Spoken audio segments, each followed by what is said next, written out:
Hey guys, it's Niki Jabbour for Johnny's Selected Seeds, and today I'm planting summer squash.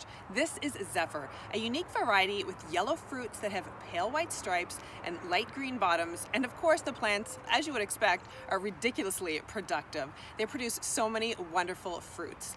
And summer squash really shouldn't be planted until after the last frost is over in late spring, and the soil is at least 60 degrees Fahrenheit or 15 degrees Celsius.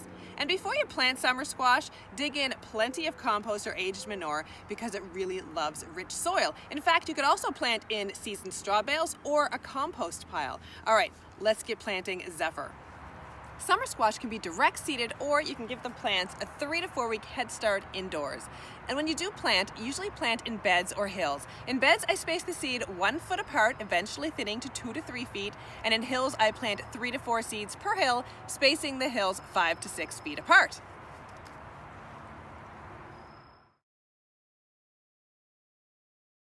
I planted my Zephyr summer squash in my raised garden beds as well as in my straw bales. And as you can see, they're loving the summer heat. And to keep the plants growing well so they'll be very productive, I make sure I deep water twice a week if there's been no rain, and I also fertilize every 2 to 3 weeks with a liquid organic fertilizer. Besides slugs, be on the lookout for pests like squash bugs.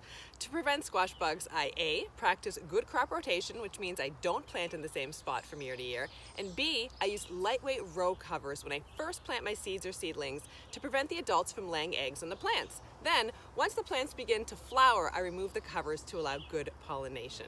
To prevent diseases like powdery mildew, I make sure to space the plants very well to allow good air circulation. I crop rotate, and when I water, I try not to wet the leaves. Instead, I water the base of the plant. Finally, don't forget to succession plant. You can plant more squash seeds every month until 2 months before your first expected fall frost date. It's time to harvest from my Zephyr summer squash. And the most important point to remember about harvesting summer squash is to do it often. Now, I harvest from my plants 2 to 3 times a week, but I do check on them daily just to see if there's any fruits ready to pick. And of course, Zephyr is such a delicious variety with an outstanding flavor and beautiful tender fruit. So you know what? Let's grab our clippers and start to harvest. When you are ready to remove a fruit, don't just pull it from the plant. Instead, you can twist it, but I prefer to use clips to take it cleanly and easily off the plant. Otherwise, you can risk breaking the fruit or damaging it.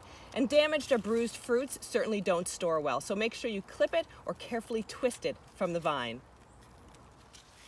Summer squash is generally harvested when the fruits are 6 to 8 inches long, or if you're growing the round or patty pan types, when they're 2 to 3 inches across. Finally, don't forget the flowers. They are also edible and can be stuffed and fried for a yummy summer treat.